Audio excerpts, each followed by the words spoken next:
It has been done.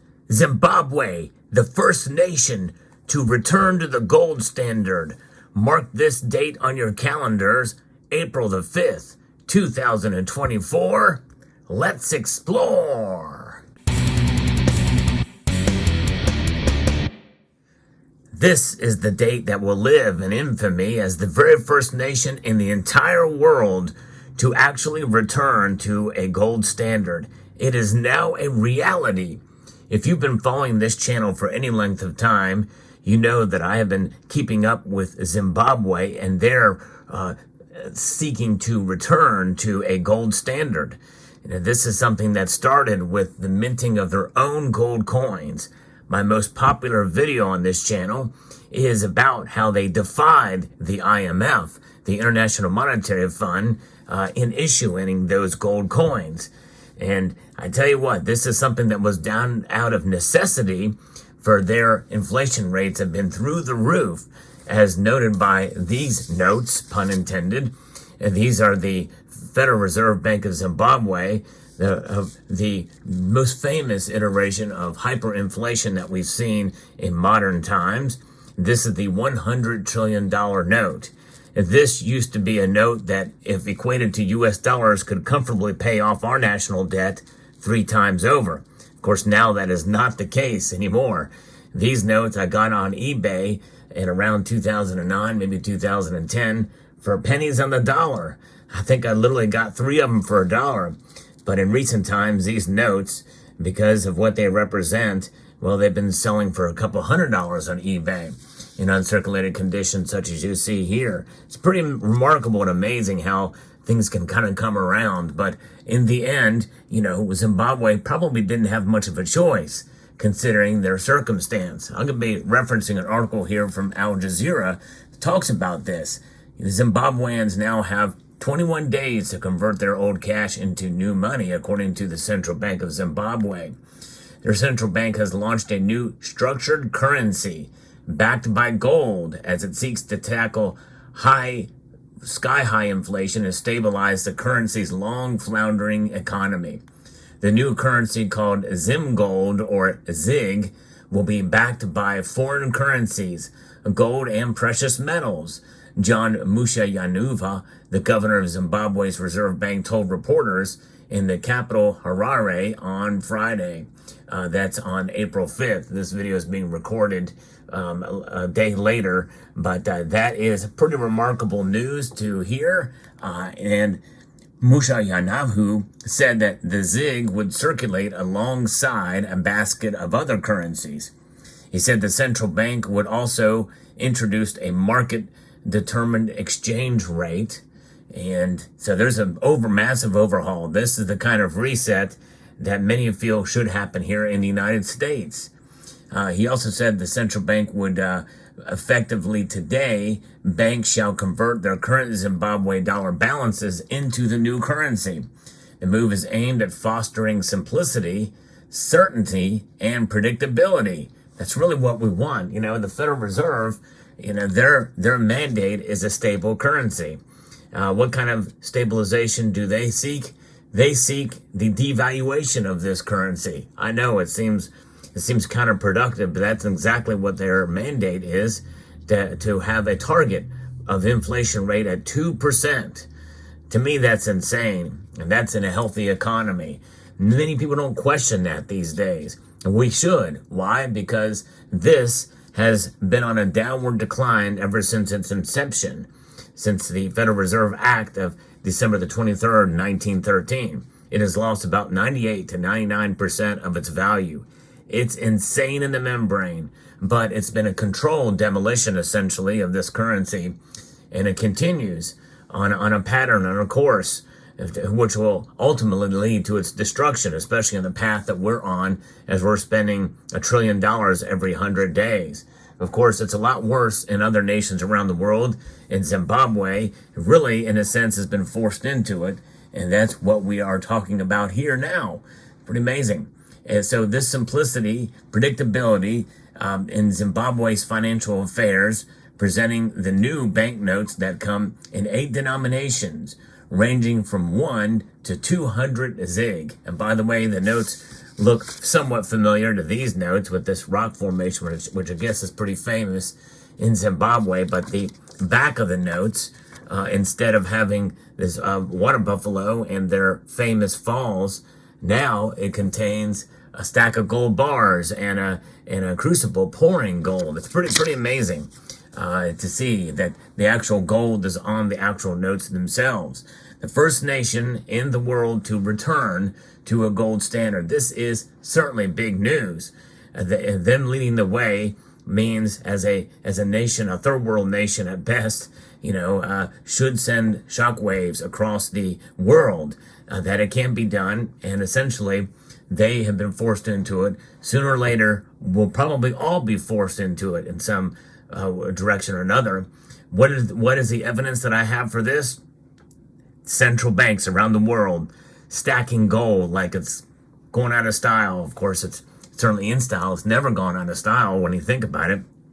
And they really know it, except for a few exceptions like Brown's Bottom, where Gordon Brown, the former Prime Minister of England, sold off about 60% of the nation's gold reserves there from 1999 to 2002. Other than that, nations have been accumulating, especially in the last couple of years, to the tune of where they've got enough gold in their reserves and have accumulated it so fast it's broken records of the past 50 years for the amount of gold that have been accumulated by central banks. And the United States has not sold off a single ounce. They've not added another ounce either. But the fact that the U.S. has gold means that it is the ultimate backstop. It is the ultimate store of value. And even in the United States, even given where we are at today, no change in policy has occurred there. We've not sold off the gold in the United States. That tells us something. Yes, indeed. So these new notes that have this drawing of gold ingots being minted or being poured, as well as Zimbabwe's famous balancing rocks, which already appeared on the old notes, Zimbabweans will convert their old cash into the new money that will be coming out, or that is coming out. The Zimbabwe dollar has lost almost 100% of its value against the U.S. greenback over the past year alone. That gives you an idea of inflation there compared to here. On Friday, it was officially trading at about 30,000 against its more coveted U.S. counterpart, and at 40,000 on the black market, according to tracker Zim Price Check. Its poor performance has contributed to the African country's high inflation rate, which, after climbing well into the triple digits last year, was at 55% in March, according to official data. So you think 3.1 inflation is bad here year over year? Well, look at 55% in triple digits in Zimbabwe. And other nations around the world have it pretty bad too. Still, we should not be comparing apples to oranges, because we should not have this problem in the United States. It's a problem of their own making. Who are they? The Central Bank of the United States, which is the Federal Reserve, and the politicians in Washington. To the tune now of $1.2 trillion of extra spending measure just passed and signed by the president. And a lot of that money is going to things we don't need or want. And we're sending money over to foreign countries fighting wars that where there's no accountability for where those dollars go. It's insane in the membrane, and it's going to continue until it won't continue, until they can't. Now, this is the current inflation rate that has piled pressure on the country's 16 million people who are already contending with the widespread poverty, high unemployment, and a severe drought introduced by the El Nino weather pattern that we've seen. Soaring prices have also brought back memories back in 2008, which is where these notes come from. In fact, they're dated here, 2008 there, as you can see, in the capital city, Harare, 2008. And this, in January of 2009, was replaced. This note was replaced by the new Zimbabwe dollar, which got inflated out of as well in due course. We've not had any kind of reset of currencies here yet, but sooner or later it's going to happen, and likely it's going to go into a currency that will be able to be tracked in every move, and they'll be able to control it, turn it on and off at will. That's a central bank digital currency. Mark my words, it is coming. It will only be slowed by a change in administrations here in the United States, but sooner or later it's going to be coming, and they're already preparing themselves for it right now with what's called Fed Now. Amid these economic challenges, analysts have questioned whether Harare has enough reserves to adequately back the new currency, and if the latter could suffer from volatility in gold prices. President Emerson Mnangagwa inspected the central bank's vaults that Museveni, who was appointed earlier this year, said held 1.1 tons of solid gold. And so that's pretty good for a country that size and with that economic status, I would say. In comparison, the United States holds the most gold, if you believe it, at 8,133 tons, if my memory serves. The bank also has almost 1.5 tons more abroad in other nations, as well as $100 million in cash, and precious minerals such as diamonds that, if converted into gold, would account for another 0.4 tons. Altogether, the reserves value totals $285 million, which Museveni highlighted was more than 3 times cover for the ZiG currency that is being issued. Meanwhile, the central bank added that it would also adopt a tight monetary policy, linking money supply growth to growth in gold and foreign exchange reserves. Smart. It's about time. When was the last time that we were on a gold standard? Well, here in the United States, it would have been really wholly and completely before 1933. This is why coins like this, pre-33 gold, harken a lot of good feelings, and a lot of people accumulate this type of gold, bringing memories back to a time when we did adhere and to a gold standard at the very least. That's what this coin represents.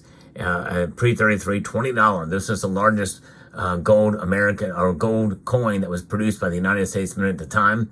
Very rarely did they really circulate, but it gives you an idea that they did back up their money in the United States with gold. And so that is what that represents here. It has been done before to much success, and was at a time when our country was really growing and expanding. The gold standard certainly was an incredible time, and we could return to it here in the United States in due course. I think it's going to be quite a while. It will not be easy to do, but nonetheless, this is a lesson. So this story about what Zimbabwe is doing is quite remarkable.